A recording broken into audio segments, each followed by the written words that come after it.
This is CBS News Bay Area with Juliette Goodrich.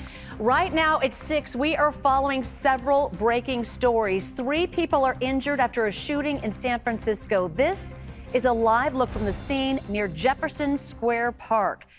We'll stay on top of this. San Francisco fire officials say the shooting happened at Laguna Street and Golden Gate Avenue. They tell us one person was taken to the hospital in critical condition. No word on what led up to this shooting. We have reached out to SFPD for the latest information. We have a crew there at the scene gathering more information. We will keep you updated with more throughout the newscast. Also, want to get to some more breaking news, this time in the South Bay. A large fire, look at that, sending flames and a huge plume of smoke over San Jose. It is a 3-alarm fire engulfing a vacant building. The flames burning through the middle of the structure. Within the past few minutes, we have seen those flames just shooting from a window. Firefighters using ladders to put water on this from different sides of the building. This is on Saratoga Avenue. The fire was first reported just before 5 o'clock. Now, this is right next to Westgate Shopping Center, so a busy area, as you can imagine, on a Friday night. Traffic in the area is being impacted. The San Jose Fire Department sent us these photos as they were arriving on scene. You could see the heavy, dark smoke and the flames as crews first got into position. The building was already engulfed. Again, the advice is to avoid the area on Saratoga next to the Westgate Center. We will continue to monitor this breaking news story as well. All right, we'll follow up on other daily news now. An update on those major BART delays in the East Bay. BART says it is slowly restoring green and red line service after a medical emergency closed the West Oakland BART station. So that incident caused system-wide issues as crowds packed platforms to get on BART. So this was the scene at Embarcadero Station in San Francisco. A separate problem at the Orinda station forced single tracking at the yellow line. So a tough Friday evening commute on BART. And again, we will stay on top of this as well. Meantime, people across the Bay Area joining a nationwide day of action to oppose the federal immigration surges and the deadly shootings by federal agents in Minnesota. From high schoolers in the East Bay suburbs to a protest through downtown San Francisco, thousands of local demonstrators stood and marched in solidarity with the people of Minneapolis.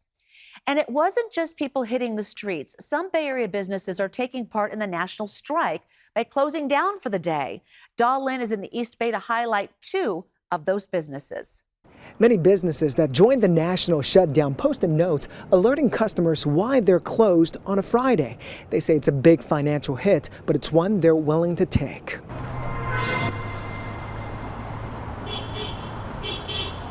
No work, no school, and no shopping. Some people are disrupting their everyday routines in solidarity with Minneapolis residents to demand ICE out. To shut down just to kind of make a stand. Charlie Milgram and about 20 artists who run Oakland's Mercury 20 Gallery shut down their studio on Friday.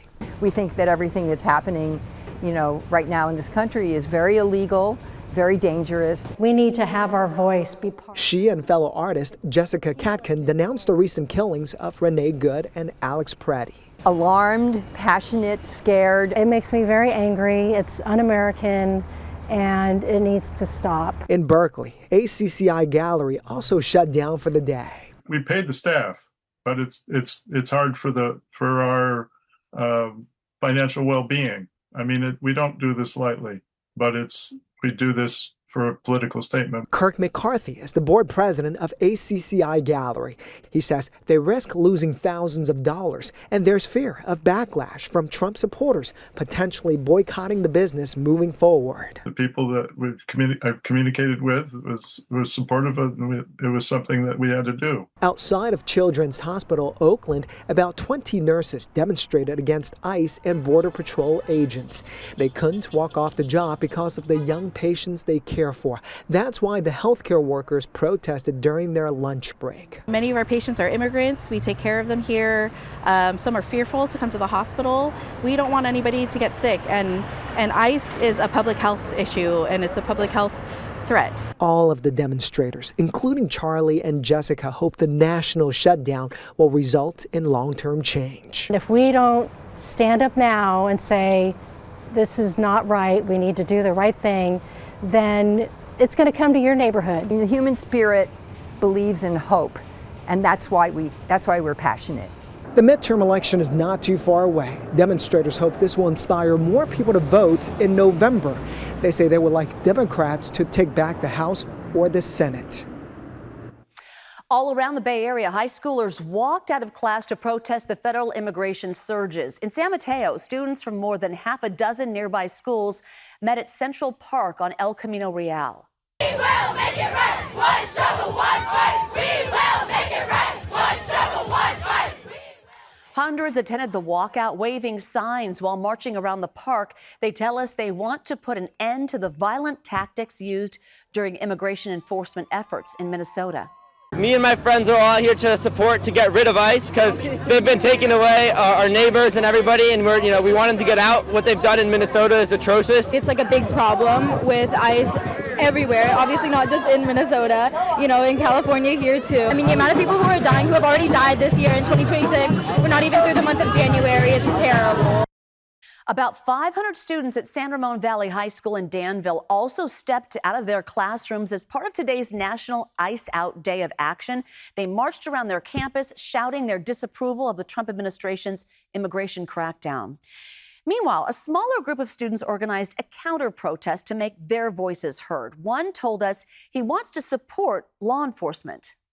We are permitted to stand for federal law enforcement, and we want to protect those who are giving their lives to protect Americans. They have their constitutional rights to speak. We want to be respectful and protect their rights. We are just speaking on ourselves. So all this comes as a partial government shutdown is set to take effect at midnight Eastern time because of a heated fight over Homeland Security funding. Today, the Senate passed a spending package that includes funding DHS for 2 more weeks, but the House won't be back in session until Monday to give final approval. Democrats are demanding some reforms, but they agree to fund DHS long term. All right, we are tracking the latest developments on the funding fight and the ongoing immigration surge in Minneapolis. Stay with us on the air and on the free CBS News app.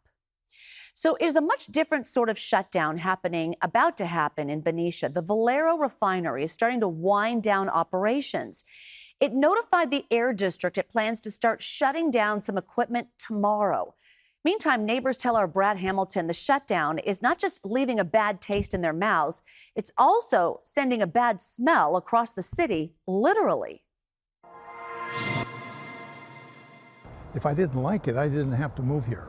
William Cambra has lived next to the Valero Benicia Refinery since 1985. And in all that time, he's always known what they signed up for, both the good and the bad. Kind of a catch-22 because I do realize the pollution, they've been violators and so forth. But on the other hand, they're doing things that are necessary for the economy to go on. This week, those mixed emotions were top of mind thanks to some strong odors that moved through the neighborhood.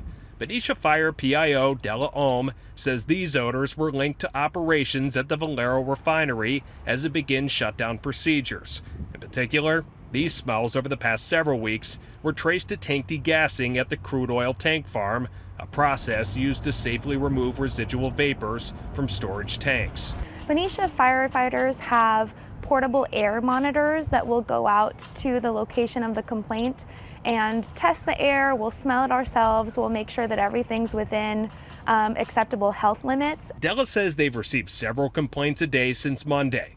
Last week, about a complaint a day. So far, every report has come back okay, but they do expect those odors to return off and on starting this weekend as the refinery begins a planned shutdown of some equipment. But if it was above a health limit, we would be in close contact with Solano County Public Health to potentially issue a shelter in place. The Bay Area Quality Management District told us that odors and flaring may happen related to the shutdown, and inspectors will closely monitor the impact. The refinery is expected to idle its operations by April, ending a decades-long presence in Benicia. The company expects to lay off nearly 240 workers as part of this shutdown. Valero has cited both high cost and the state's strict regulations. As for William, he says he understands the reasoning, but he worries about what comes next. We're so glad we live here, and in spite of this, I'm sure the city's going to pull itself out. The Valero Refinery is Benicia's largest employer and the city's single biggest source of tax revenue. Meantime, Republican state senators are calling on Governor Newsom to convene a special session of the legislature to deal with the closure's impact. The man accused of killing 7 people and injuring 1 other person at the 2 mushroom farms in Half Moon Bay will face trial next year. Today, a judge set the date for January 25th, 2027. 67-year-old Chun-Li Zhao is accused of opening fire at the California Terra Gardens in 2023, where he worked. 4 people were killed and a 5th person wounded. Police say Zhao then shot and killed 3 people at Concord Farms, his previous workplace. He then surrendered himself to authorities. Zhao has pleaded not guilty to all charges. And a judge has denied a motion to reduce the felony charges against the woman accused of killing a family of 4 in a traffic collision in the San Francisco West Portal neighborhood. Prosecutors say Mary Lau killed a couple and their 2 children in March of 2024 while they were waiting at the West Portal bus stop. She was charged with 4 counts of vehicular manslaughter. Still ahead right here at 6, we are back out live at the scene of a triple shooting in San Francisco where our crew on the scene just spoke to a family of one of the victims. We will have an update. Didn't take long for our air quality to deteriorate. That haze was back on the horizon today, but it didn't slow down. The warm-up temperature still climbed up into the low to mid-60s, which is above normal for the second to last day of January. We'll take a look ahead at early February coming up in the First Alert forecast. Let's return back to our breaking news of a shooting in San Francisco. Fire officials say 3 people were shot. 1 of them is in the hospital in critical condition. Our Kara St. Cyr is on the scene near Jefferson Square Park with the latest for us right now. Kara. All right, we're going to get to Kara in just a minute. A woman was killed in a fire that burned a garage near Redwood City this morning. The fire broke out around 4:45 in the morning in a detached garage on Hurlingham Avenue. That happens to be in North Fair Oaks in unincorporated Redwood City. Fire crews had it under control within 15 minutes and kept the flames from spreading to the main house. They found a 31-year-old woman in the garage, but were not able to save her. 2 other residents had gotten out before firefighters arrived. They were not hurt. Also in Redwood City, another fire popped up this afternoon, this one at the Atherton Court Apartments on Ralston Road. So you can see trucks from neighboring cities coming in just to help out. A neighbor says he saw black smoke coming from the back of the apartment complex and that he felt intense heat from about 30 feet away. I heard some explosions going on, and our on-site case manager, Julio Caron, was coming down the inner courtyards and corridors, yelling, "Fire, fire, fire." Fire officials are still looking into how it started. All right, the second snow survey of the season in the Sierra. It shows below average levels. This comes after snow has been sparse the past few weeks. State water officials at Phillips Station measured 23 inches of snow depth and 8 inches of snow water content. That is 46% of the average for this date. Measuring the snowpack helps forecast just how much snow melt will run off to state reservoirs. We are now about halfway through the typically wettest part of the year, which are December through March. When we should be seeing the most snowpack gains. We still have February and March, but each dry week we have will make it more difficult to catch up. The snowpack was close to 100% of the historic average earlier this month. All right, we'll bring you right back with the full forecast, but here's tonight's Tahoe Report. I'm Johnny Mosley with the latest Toyota Tahoe Report. Before hopping in your Toyota, let's run through the conditions you're going to see up in the mountains. Well, it was kind of nice this week. We got a little bit of new snow back on Tuesday and Wednesday at the higher elevations. It was only a couple inches, but it was good material for the groomers to work with in the mornings. Now, the benefit here is there's been a little more snow to move around on all the runs, and when you add that to the snow many resorts are still able to produce, at least on the higher slopes, you're going to have excellent coverage at just about any of these resorts. You are a go no matter which one you choose. The base is solid. Thing about this weekend is it's going to be pretty warm in the afternoons, like low to mid 50s at lake level on Saturday. So things might get a bit slushy on the lower slopes in the afternoon. So maybe stay high later in the day or find those north-facing slopes to get in the shade.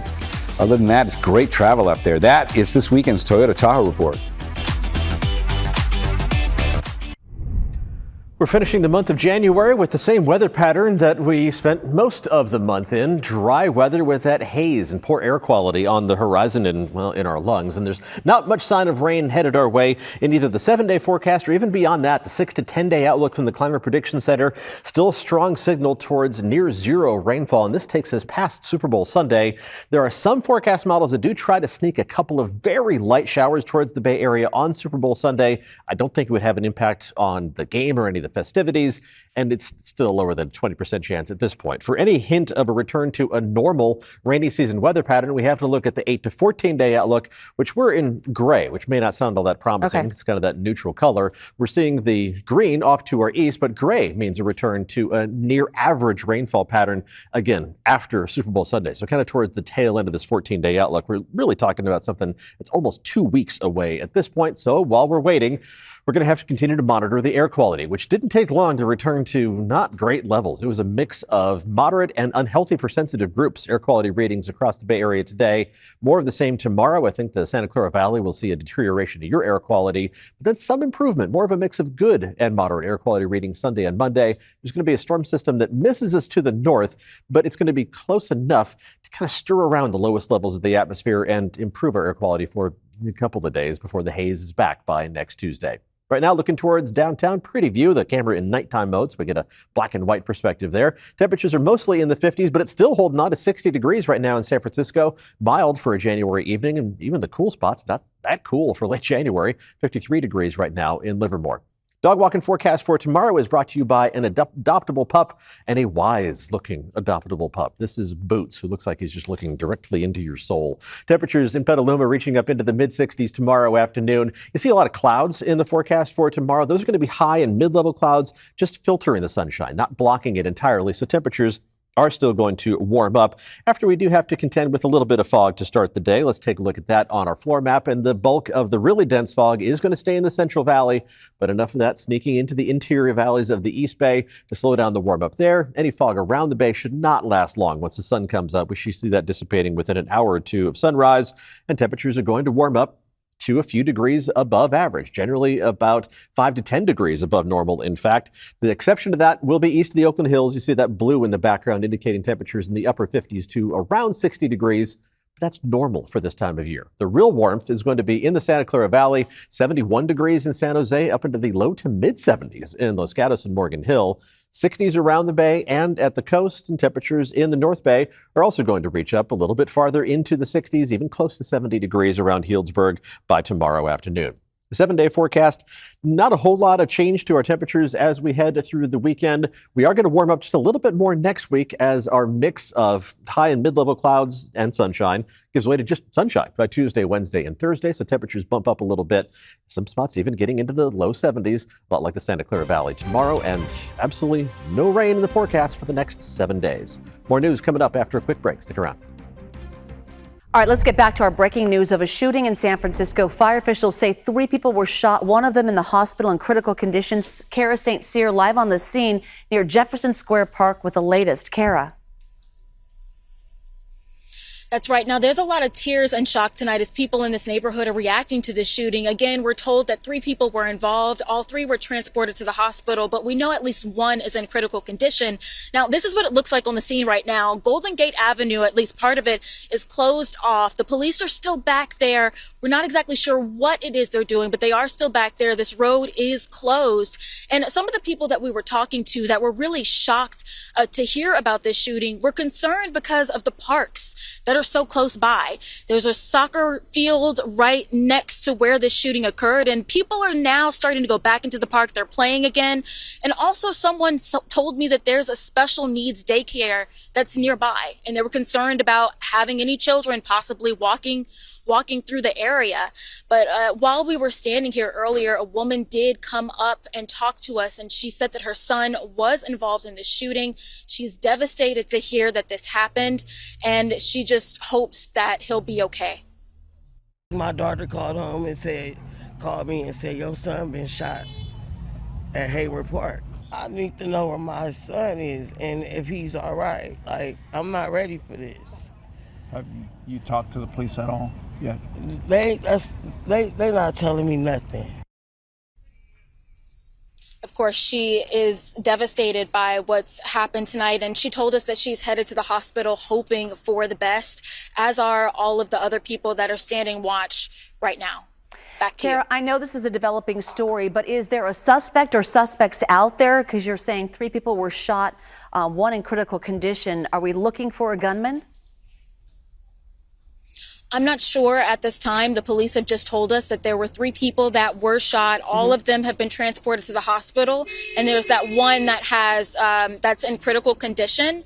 I do know that this area, there's starting to be a little bit more lax with the people that are passing through, and of course they've let people back into that park area for them to play soccer again, but that's all we know at this time. Okay, thank you so much, Kara. We'll continue to follow this and have more at 7 o'clock for sure. Appreciate that. All right, let's get to another breaking news story. This in the South Bay, a live look at a large fire that's been burning there at a vacant building in San Jose. A live look from the ground where you can see crews still battling flames. This is on Saratoga Avenue near Westgate Shopping Center. And a look at the fire from earlier from our chopper. It was sending a huge plume of smoke into the sky. Firefighters using ladders to put the water on this from different sides of the building. The fire was first reported just before 5. The building was already engulfed when crews got there. They're asking people to avoid that area. We'll certainly be following these stories throughout the night. Stay with us on the air and streaming on the free CBS News app. Again, a shooting in San Francisco, 3 people shot, 1 in critical condition, and another fire in South San Jose. We'll continue to cover those breaking stories. All right, as we end this newscast, we're less than 48 hours away from the 2026 Grammy Awards. For interviews and inside looks at the Bay Area's many Grammy nominees, be sure to join us tomorrow night for a special show at 7 p.m. The 2026 Grammy Awards are this Sunday at 5 p.m. right here on KPIX, or you can stream it live on Paramount Plus, and be sure to join us for red carpet coverage starting at 4 p.m. on PIX Plus 44 Cable 12 and streaming on the CBS News app. All right, CBS Evening News is next on KPIX. I'll be back at 7 o'clock with more news on our breaking stories we showed you throughout this newscast. Thanks for joining us.